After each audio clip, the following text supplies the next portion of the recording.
you guys from? So the three of us are in Phoenix. He's actually inside of an ice chamber, and this one down here is inside of a plastic bubble, keeping him safe from the radioactive heat waves. And I'm in a bunker 6 feet under my house. Gotcha.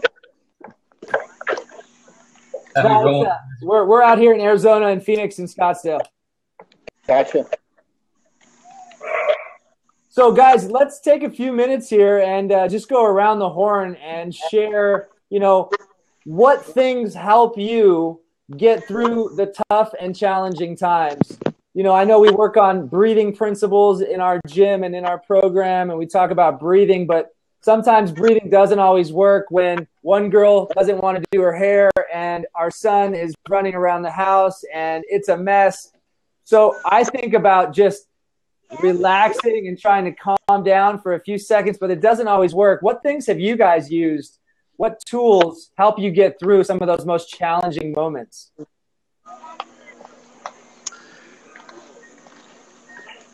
Go ahead, Craig. I know you want to speak. Go for it, Troy. I was saying for Craig to go ahead. He was going, but that's fine. No, the breathing is huge, but the main thing I think about is when I see it on my kid's face, his tone of voice is a huge thing. And I see it on my kid's face, they just get like defeated when, daddy mode comes out and just like, not even being mean, but tone of voice. And this is something I was thinking about in the last couple of days was just listening to, I challenge you guys to listen to even maybe the way your spouse talks to kids, way you're talking to the kids. Think about your tone of voice, and you don't talk to anybody else all day long like that. You don't talk. You're the nicest person at the grocery store to everybody. And if somebody were to talk to your kids the way you talk to them, you'd be upset. You'd step in and intervene. So that's been my first thing that I've been working on is my tone, and I don't want to because the defeated look on their face, it kills me. All right, we got to back it up. And I think it's kind of a learned behavior, something that can change. Yeah, so I apologize. I put a bunch of code in there. I was actually trying to put a picture of Shrek yelling. There's a great scene from the last Shrek where, one kid is yelling at him to do the roar. And he's got the cake and Donkey's eating the cake and the three little pigs are doing something else. And before you know it, he just, wah! And I think about that all the time because, we're able to maintain this cool, calm, and collect course 23 and a half hours of the day. And then at some point, this just becomes so unbearable that you finally react to it. And we all do it. I'm guilty of doing it. So, I would love to hear, more about what helps you guys get through those times. And if, even more importantly is if you do blow up, what happens afterwards? Because the worst thing, like Troy said, is I hate being the one who blows up because you feel worse than the kids do. And then that sticks on you longer than it does the kids. The kids will forget about it in 10 minutes. Yeah. But that's stuck with me for days before. Yeah. No, what always helps me is whenever something's about ready to blow up, one of the things you always have to do is you have to go on a little walkabout. You got to take some time to yourself, walk around the block, take some time. You just have to take a training time out from life so you can collect your thoughts and figure out what you need to do. Now, this is because of your military experience that you have been trained in this, correct? It's just leaders. It's basic leadership that when things are getting frustrated, you don't want to say something that will irritate someone else. So you just have to just take a walkabout, just take time off and collect your thoughts and make sure that whatever messages you're trying to send is right, accurate, and on point. So, Craig, real quick, man, I don't want to see you get into an accident. You have two options. Yeah. One, just go audio and stick the phone in the cup holder. Or two, give the phone to your son and tell him your magic mic. Okay. Yeah, no, you're good. I'm just straight audio. It's on my lap. I'm hands-free. Hi, Gwen. It's good to see a mom here in the room. This is going to be a weekly occurring show, 7:30 p.m. on Wednesdays.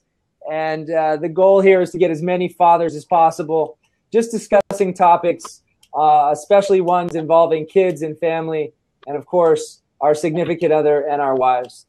So, Craig, you're able to talk yourself off of the ledge. What happens when that doesn't work? Through time and practice, you get better and better. And, luckily for me, I made a lot of mistakes when I was 21, 22, and I didn't have those. So now you have less and less of those situations. And if it is a mistake, it's nothing too drastic. So you're saying you're getting wiser as you're getting older? I'm getting.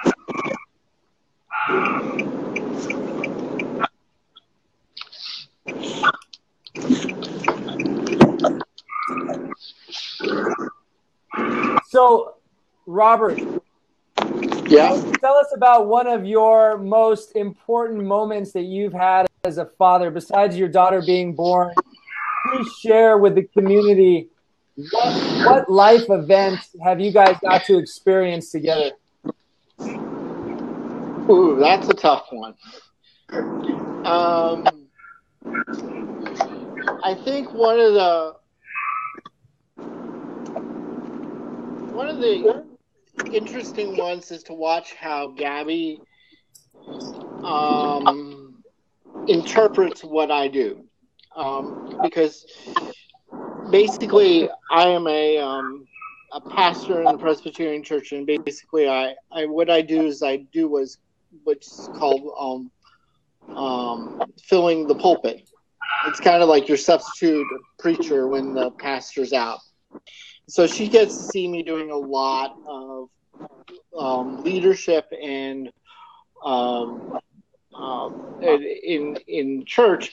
And one of the things that was very surprising was one Sunday I was going to be dealing with a difficult topic, and we were going to have this conversation, and I didn't know how the congregation was going to face the issue. And then afterwards, she gave me the thumbs up, and that meant a lot to me. And it's actually, I find it interesting for me.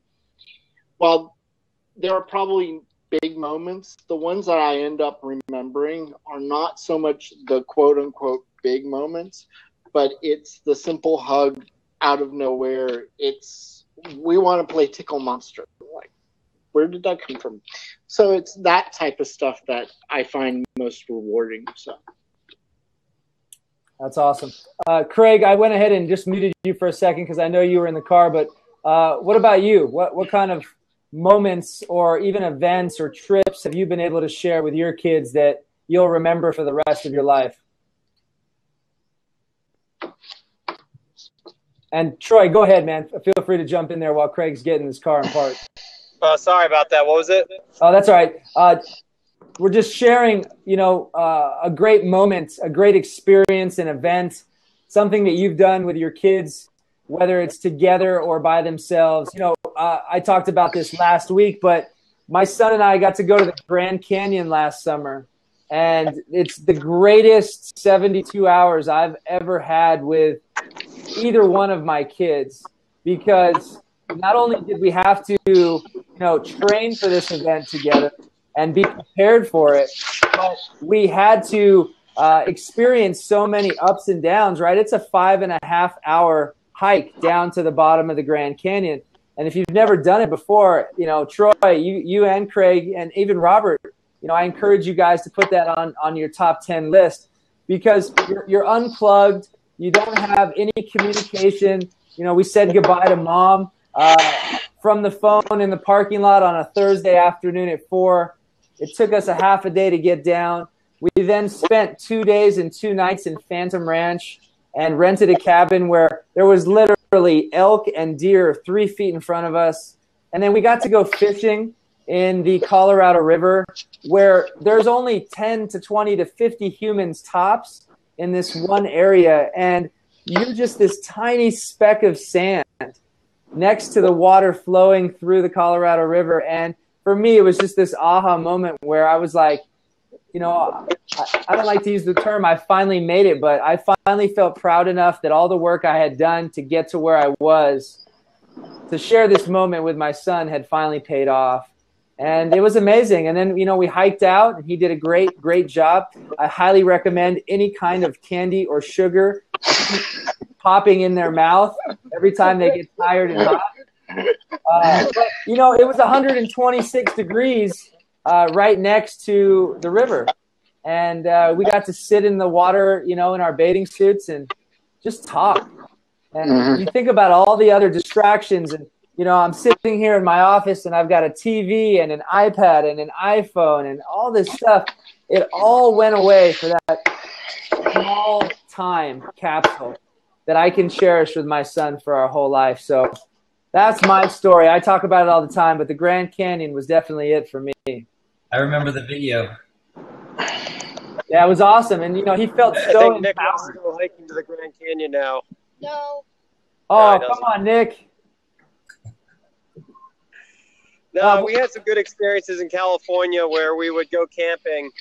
And with the YMCA, they actually have a really good adventure guide program where you go out there and you go camping once a month for Friday night to Sunday.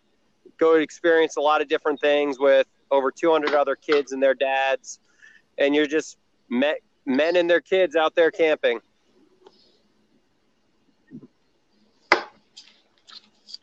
Hey, Troy, I know this is your first time on Blab, so here's what I'm going to do.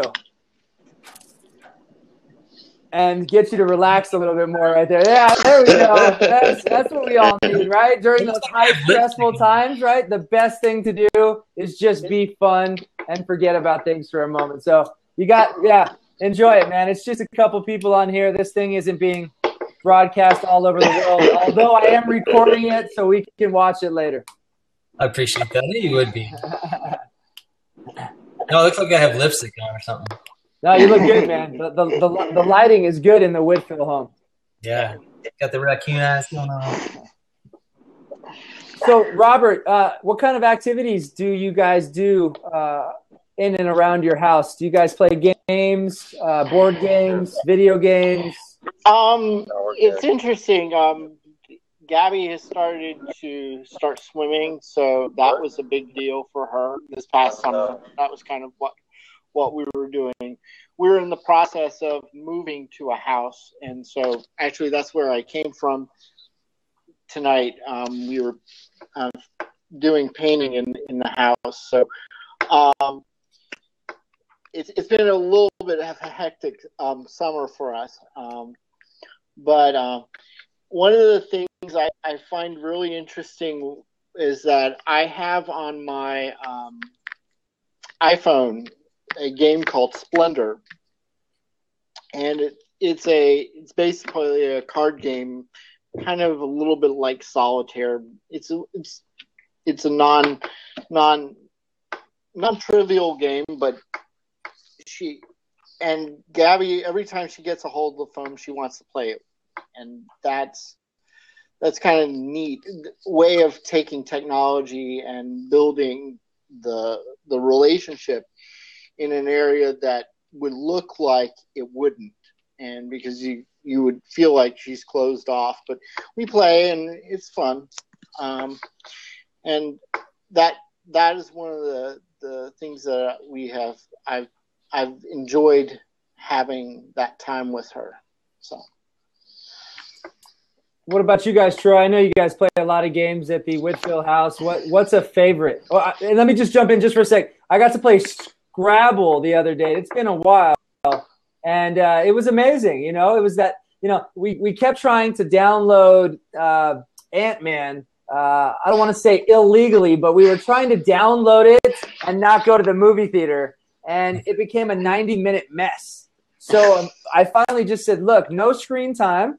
We're going to go and play a board game. Go pick a board game. Camille went and grabbed Scrabble, and we played for 45 minutes. And, you know, that's the stuff that we're so used to doing with the automation and the video and the phones and all that, you know, those board games really are a break from the screen time. There's not a single board game they won't try for at least 10 minutes, you know.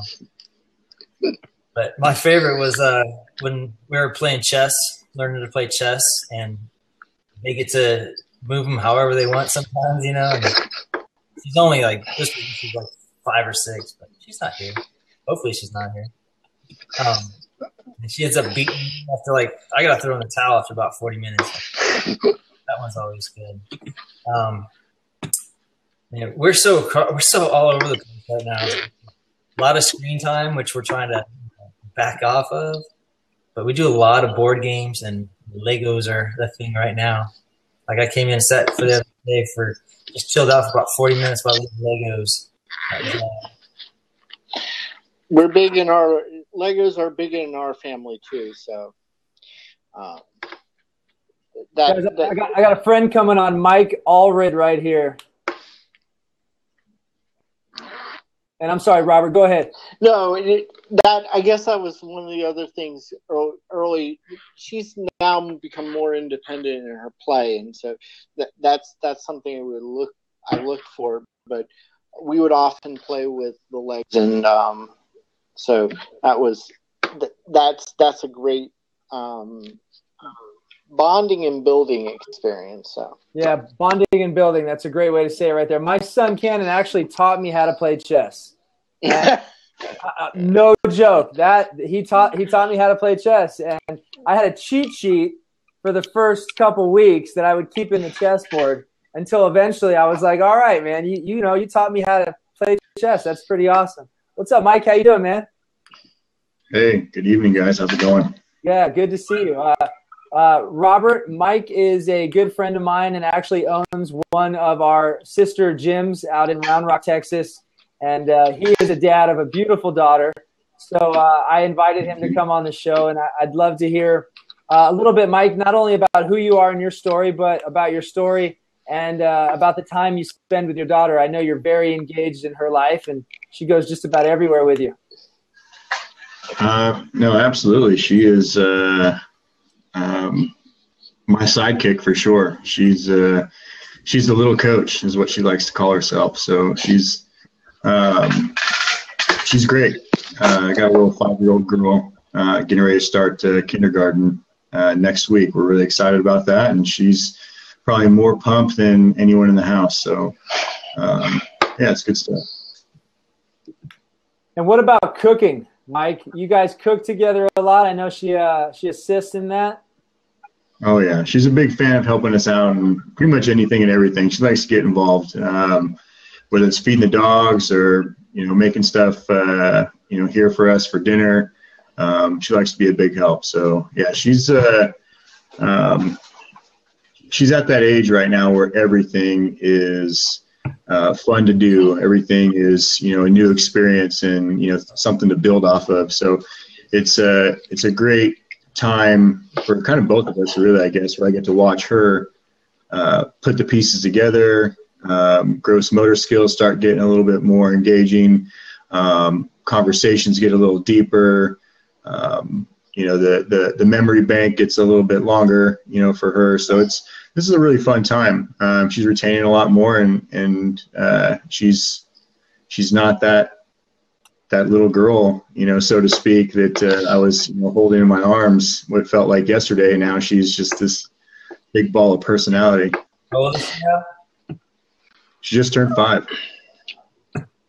There's like this real moment when you start to see that personality pop out, and it's no longer you're dealing with an infant, but you're now starting to see what she will become in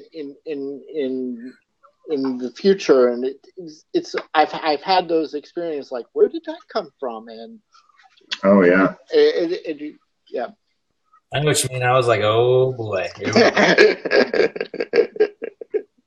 Mine was a pretty definitive moment. I can remember it very vividly. Is when I had just come home from a deployment overseas, and my daughter and I were at the pool, and this was like the first interaction that we've really had in about six-ish months, excuse me.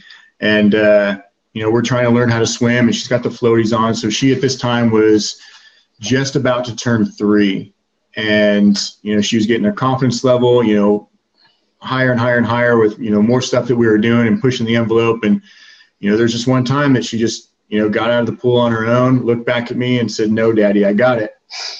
And that right there was a very like tipping point kind of moment where I realized that's from here on out, that's when I'm going to start watching her kind of separate herself from me on all these different things in life. That she's becoming very independent. She wants to do all this on her own. And that was just like almost like a deflating moment for me, but a very proud moment. It was very bittersweet. You know, I was very excited for it, but at the same time, it was like a realization I wasn't prepared for. Mm-hmm.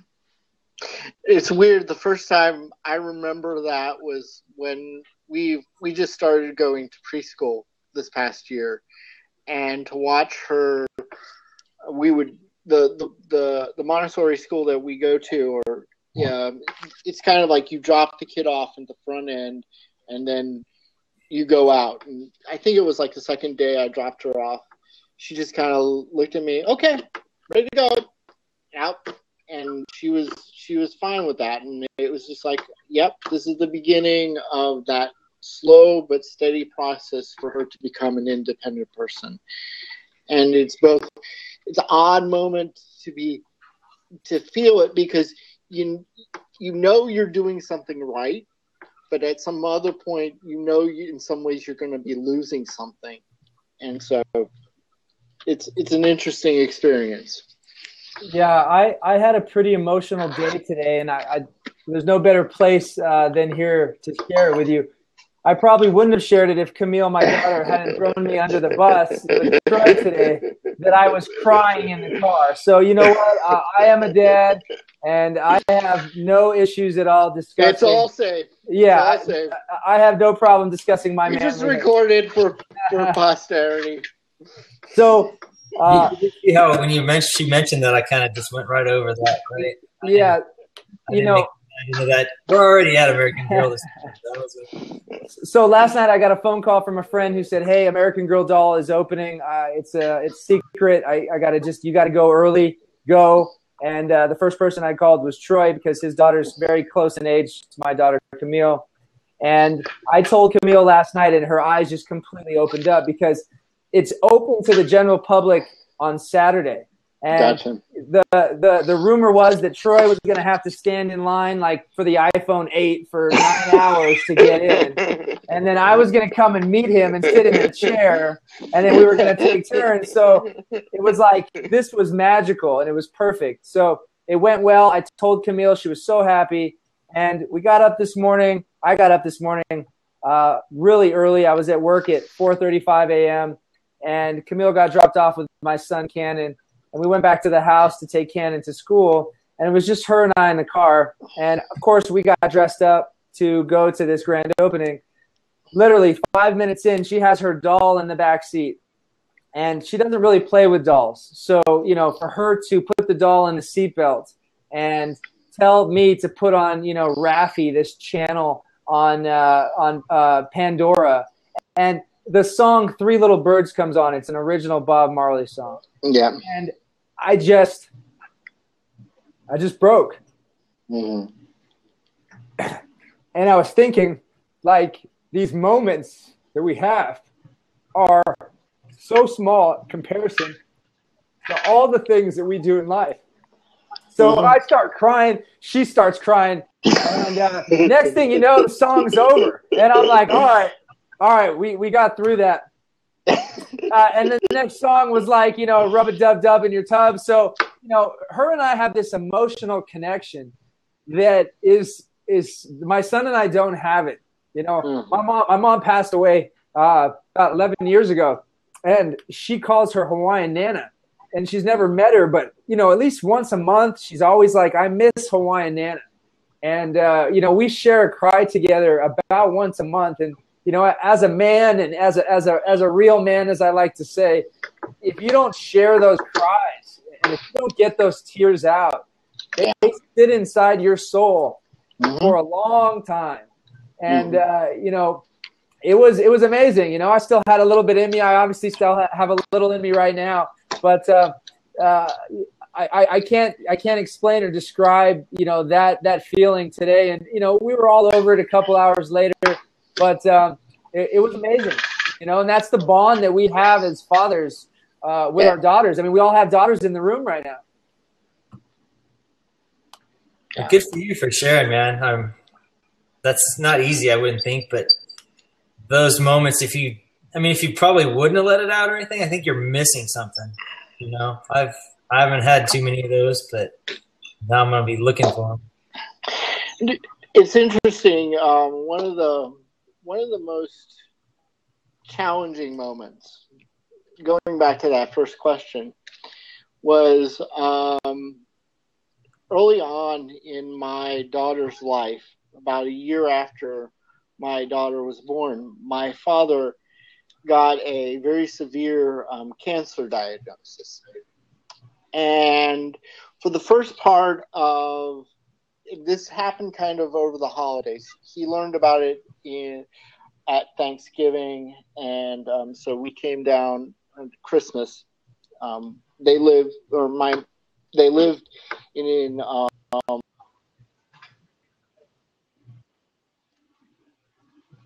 we might have just lost Robert. He'll come back here in a second. So, Mike, man, how's everything going?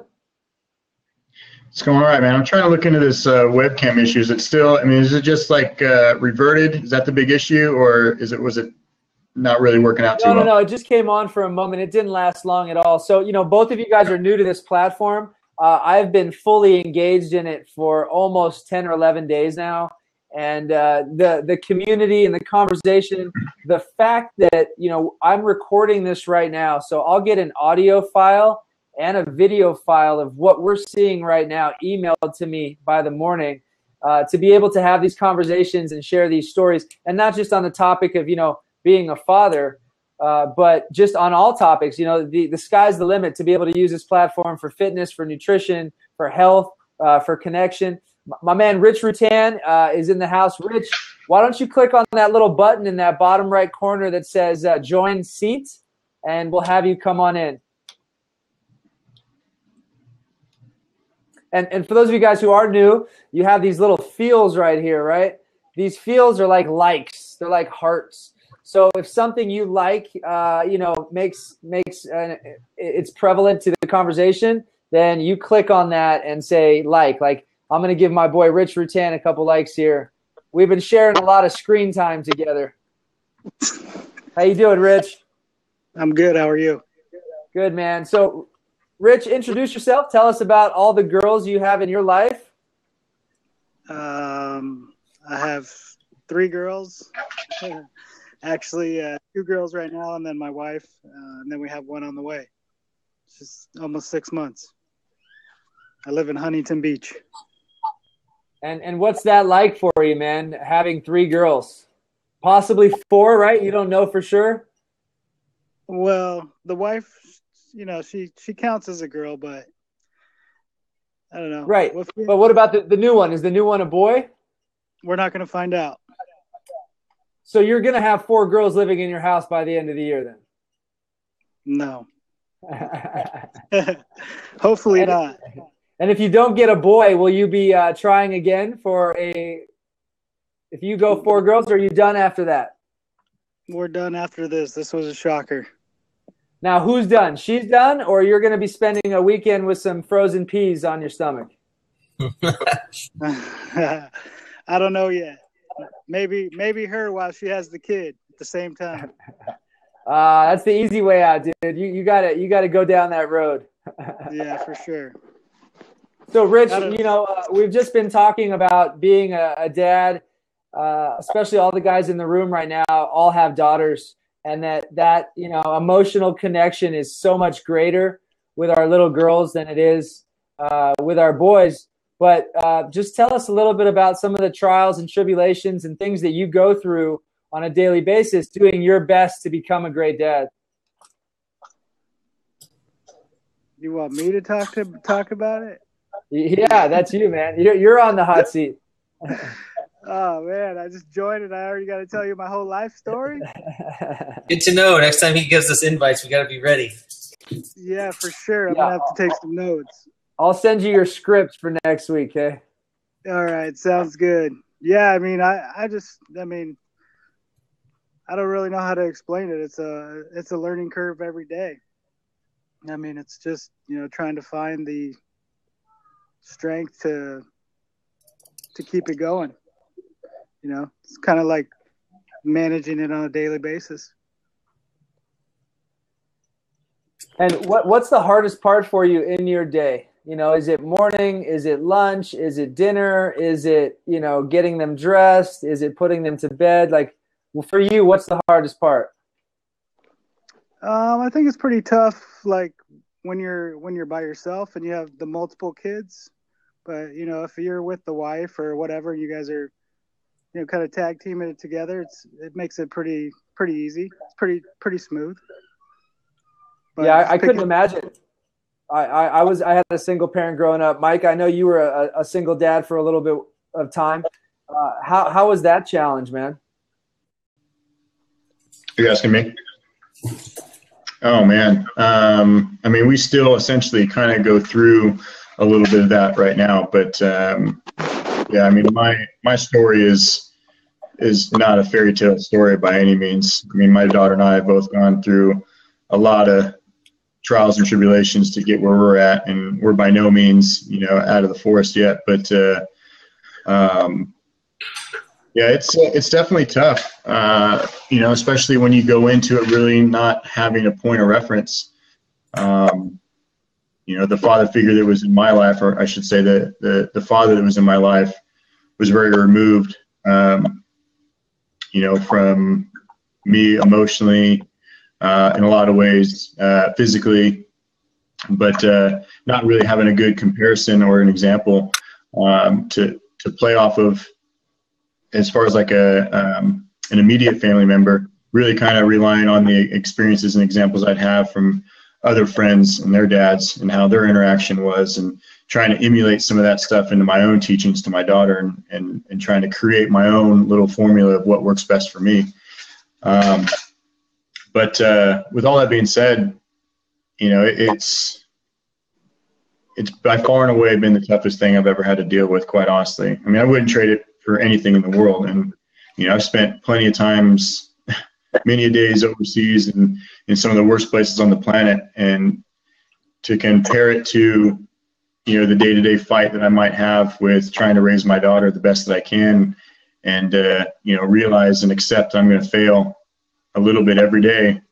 It's to make sure that, I don't fail to the point where, it affects her enough that, it damages her. And that's the biggest pressure and stress that I have. Speaking of which, someone decided to come out of her bedroom to come say hello. Hey, yeah, bring her on. Canyon's planning on coming back right now, so please have her join us and have her sit on your lap. Back to what you were saying, though, I think being afraid, I mean, you learn from, that's how we learn, is by failing. So, well, absolutely. And you're not exposed, per se, to the way you were raised with, you can, in kind of particular situation. So, I mean, you're doing it on your own, so that's fantastic. Good job, man. Well, I appreciate that. I mean, for the last 18 months, I'm no longer doing this in the house by myself, so to speak. I do have my girlfriend that's been a significant impact in, how we are raising my daughter, and she's kind of following my lead on a lot of stuff. And it's kind of almost like the blind leading the blind. And I think any parent with their first experience is that it's all trial and tribulation. And it's we have a lot of fun times, and we have a lot of really stressful times. And Luke knows probably the most about my story in terms of oh my goodness. Are you just excited to see yourself? And I'm going to school. Yes, you're going to school. I know. We're very happy about going to school here very soon. But anyhow, yeah, I mean, maybe forget what I was going to say. Kindergarten. Oh, kindergarten. Yeah, back on you.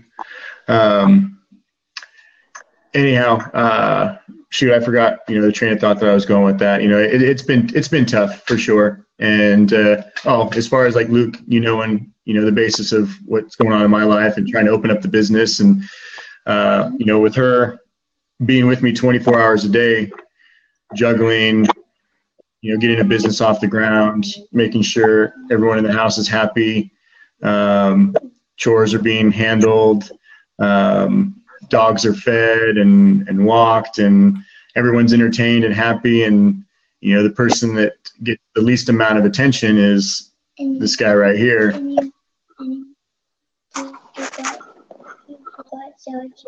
I forgot sandwiches. So there you have it. It's accountability check right there. I forgot sandwiches. So, I love sandwiches. Hey, as long as they're not Subway sandwiches. Yeah. Sorry, no pun jokes there. We don't want these kids to understand that. So, guys, let's ask this next question here. We all have kids under the age of, I think my son's probably the oldest, 8.5 and 9. How do you feel about letting them do things that might not be appropriate to their age? And I'll give the example here. I listened to NWA when I was in 4th grade. My son's in 3rd grade, and he loves a few of the Eminem songs that I have on my phone, right? Rap God is one of them that have massive amounts of cuss words in it. Now, we don't cuss around the house. We don't let the kids cuss. We don't cuss at all. But it's a song that he listens to before we play in a football game or before he gets hyped up. And I'm okay with it for the simple fact that he knows that I know that we don't talk like that. We don't use those words. But the music doesn't necessarily shift the mindset. For me, it wasn't like, Tupac made me drive off of a cliff and, do stupid stuff. The music has always been just music in my life and in my lifetime. I think if you're speaking, go ahead. Probably the way you're approaching that. I mean, obviously, if you came home and he was listening to that and everything, you'd probably be like, well, he probably put a check on it. But the way you've approached it, I think, is fine. I wouldn't let grandma hear it or anything, or there's a place for it. And if you're there coaching him, that might be better than if his buddies are doing it. If he just hears it from something else, I think that's all right. I generally err on the side of not cautious hearing on all these things, like movies they probably shouldn't watch, and then they're sleeping in the beds for 2 days, that kind of thing. But I try not to be too cautious, and then I don't know if that's necessarily the best thing. I am a firm believer that the more that you say no, the more they're going to want to do it. I mean, as my own experiences growing up, the more I was told I couldn't do something, that just you threw the challenge card out there for me, and I'm going to find a way either to do it or I'm going to do it anyway when you're not looking. And so if I just kind of embrace that and figure out either how to counter that the best that I can, and raise my daughter that, hey, you know what? There are drugs out in the world. I mean, I'm not going to shield her from that. I mean, it's just a reality that we're all going to have to face is trying to raise our children. And we're going to do the best that we can to make sure that they don't go down that path. Now, will she probably experiment at some time in her life with drugs? I'm sure of it. I mean, it's going to happen, but it's my job to make sure that she understands all the pros and cons of all these different things. It's not professional, or it's not polite in certain environments to use cuss words. You got to know your audience, and to appreciate that and to respect that means that you're creating good values within the household. If you make it, so to speak, acceptable, but they are very aware and conscious of, hey, when we're at grandma's house or we're in public, we don't use those words. But I'm also going to be aware that in the back of my mind that when she's off playing with her friends, that's probably going to be a very common language, just because, hey, that's what we want to get away with when our parents or our adult figure is not around. So, I mean, we could do our best to try to protect our kids from all the cruel and, terrible things in the world. But I think we're putting our effort in the wrong areas, quite honestly. If we just, instill good morals and values and create that pathway that they make good choices on their own without having it hammered into them that this is wrong, this is wrong, this is wrong. Well, then you're kind of fueling a fire later on down the road. And that's, my opinion. No, I totally agree. My wife and I were high school sweethearts, so we started dating at the age of 15. Her mom allowed her to do anything and everything. My mom allowed me to do absolutely nothing. So what would happen on a Friday night, Najla would be allowed to stay out all night long, and she'd be home till midnight. I wouldn't be allowed to go out, and I would sneak out after midnight. So you're totally right, Mike, when you talk about that. If you just continue to put the handcuffs on those kids and do things and tell them things like they can't and no, then they're going to do it. They're going to find a way to do it. I mean, again, from my own personal experience, with my daughter, I'm not raising her to use foul language. Does it slip ups every now and then when, we're in the back of the car or she's in the back of the car, we're running some errands and I hear, damn it. And I look back and she knows instantly that was a mistake. And you just see it wash over her and she's like, I'm sorry. And she just knows, that's not acceptable language. And we just, we say, okay, well, that's not appropriate language. We don't talk like that. And we just kind of reel it back in. And it's going to take, it's not a one and done, system. It's going to take, quite a bit of coaching and over a number of different circumstances throughout the rest of our lives together. With that being said, she's fallible just like I am. She makes mistakes just like I do. And I got to do my best to make sure that that the punishment fits the crime. I don't go way over the top and, getting upset, that she does something wrong. No, please don't do that. Hey, so Rich, while I got you on here for now, let me continue putting you in the hot seat. Tell me about a family value that you and Heather have created that you think your kids will take with them for the rest of their life. A family value. What do you give me an example? What do you mean? Like, what are you looking for? Like faith, church? It could be any of those things. It could be any of those things. It could be on Sundays you eat 11 scoops of ice cream from Haagen-Dazs, and that family value brings you guys together. Well, I mean, I think we're pretty much together all the time. I mean, we try to do things, consistently as a family. As I was, talking to you a couple days ago, really my family is, my top priority, and I spend most of my time with them, or, sometimes not even talking with friends for almost a few months, just because it's so fast paced and time consuming. So, but we have built a very good foundation at a local Christian school here with the preschool that the kids go to. So every Sunday we go there, and it's just been a really good experience for us to do that. And, we don't really listen to like rap music and things like that, just because I'm not a big music guy. So my kids are not, I don't get in the car and turn on the radio. It's more of us just talking and, driving. So it's, that's kind of my story. Some of the values, going down to the beach, we don't really have like routines or rituals that we do. Me and my wife are kind of both on the fly of everything besides our holidays. We just kind of take it day by day. So for us, I think a family value that we use on a consistent basis is the family hug, or the group hug as we like to call it, because having a boy and a girl 18 months apart does this. Working with your wife day in and day out does this. So there's times where there's like, X and Y chromosomes being spread all around the house. And sometimes it just takes literally one of us to go, family hug. I'm going to bear hug these 3 other people up. We're going to spend 10 seconds here, just chilling out, taking a breath and just being happy in this moment, and then break. That's a value I hope they truly do cherish for the rest of their life. That's fantastic. We have a thing similar to that. It's just when you start talking in an argument or whatever, trying to get points across and fighting or whatever, just we have a restart.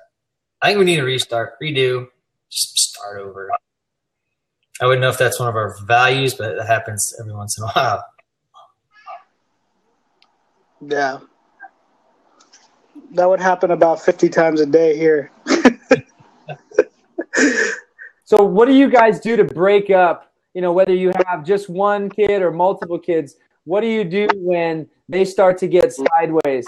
The traditional timeout method doesn't work, right? So we have a chill out, which is really on your road to becoming a timeout. And that doesn't always work. So, for us, the motivational consequence is the star chart. And I'll have to bring it in for next week. Next week's episode, I'm going to have to do from home. But it's a star chart. And on that star chart, there's everything from brushing your teeth, saying please and thank you, making your bed, finishing your homework. And every day they can achieve an additional star. And then at the end of the week or the end of the month, they can add those stars up. That works, I'd say, 50% of the time. Now the monetary value of those stars has been, told, and they know that it's about 27 cents a star. So there's days where they're like, keep my 4 stars. Right? So that doesn't always work. What works for you guys? You guys actually gave us some star charts, and we're looking forward to that. But what I've been noticing is I think chores and stuff, the stuff they argue about, drives me nuts. I wanted to put that in the trash. I wanted to. Are you kidding me? I think they need some more structure. They need some goals. And I think the star chart is a great thing, great tool to get them started on that. As far as like when it's right in the middle of it, we've actually having them do wall sits on occasion. It's just to break it up, and then it turns into fun. Usually, sometimes not, but something physical. Just break it up, get them separated. Generally, they're usually always fighting together, and that's been what we've always had to do. It seems like we've been threatening taking away screen time, and I'm just getting nuts played out. I'm so tired of that. It's unreal. I think they get too much of it anyway. So. Basically, threatening to take things away. Separating and get them to do something moving. Hey guys, I'm going to open up my seat for a minute. I know you three are new to Blab, but we had Robert on here earlier, so I'm going to open up my seat. I'm going to let him talk for a few minutes, and then I'll come back on and we can wrap this thing up and talk about possibly what steps we can work on to do better parenting and become a better father. I know my wife is like, hey, you keep talking about becoming a better father. Are you going to have an episode where you talk about being a better husband? And that's one of those things that, all of us have to deal with on a regular basis. So let me step out for a minute. I'll still be here seeing, hearing, and talking. But Robert, if you don't mind, I'd love to have you come.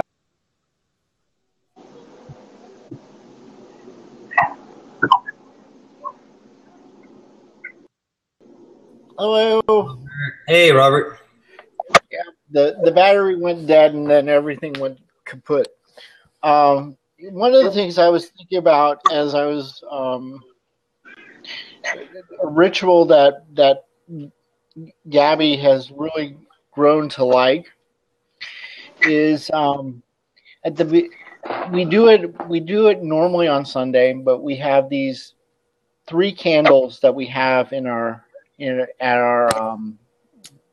the dinner table, and they normally just stay out there as not lit, but sometimes on Sunday we will light them, and each candle represents a question we ask. And the first question is, how have I experienced God or something good? That's how Gabby understands it. Second question is, what's one thing I learned? And third question is, how how have I done something or practiced something good? And that's been a very powerful thing, not just for her to kind of begin to develop a set of values and such, but also it's a way of giving space to, and it kind of free space to look at the junk of our lives, because it's interesting. We have done this with my my mother, and that has opened up opportunities to talk about stuff that were going on, but in the moment we couldn't really deal with it because people's how you are in an emotional moment. People get excited, and it's all about what I can communicate to you instead of what am I hearing from you, and it gives that space. That's one of the values that I've tried to have her develop. So I've been very fortunate in that. The question about physical, tangible activity. And it's really weird because I don't think she fully gets it yet, but she's starting to, and it's something you have to do over a period of time. And I think the point is it's about seeing the story in life and being able to help kids understand that they're telling their own stories. And I think one of the challenging things as we move ahead is taking ownership of that. We have so much media being thrown at us and so many opportunities to do good things. I mean, we're here on Allred. I don't think I have to talk at length about that, but there's a quality about this that it's about understanding that story and being true to that story. Because I think if we develop kids who are true to that story of their life, and if we live true to our story, I think we'll be better off because of it. And I think they'll have a better off world. That's just my take on it. So, and that goes kind of to the question about boundaries in my mind, because what it's about is understanding what is your story that you want to share, and how does that story relate to a set of beliefs? How does that story relate to a set of values, if you will? And once you realize that, then it becomes very tangible in a way that, while we do have rules, they are there to help us tell that story instead of they came out of nowhere. I think that for kids, that's the hardest thing to understand. Why do I have this? Why can't I say it here but not here? And it's when you can create that story to help them understand. That's when it matters. So that's my 5 cents. So I'll log.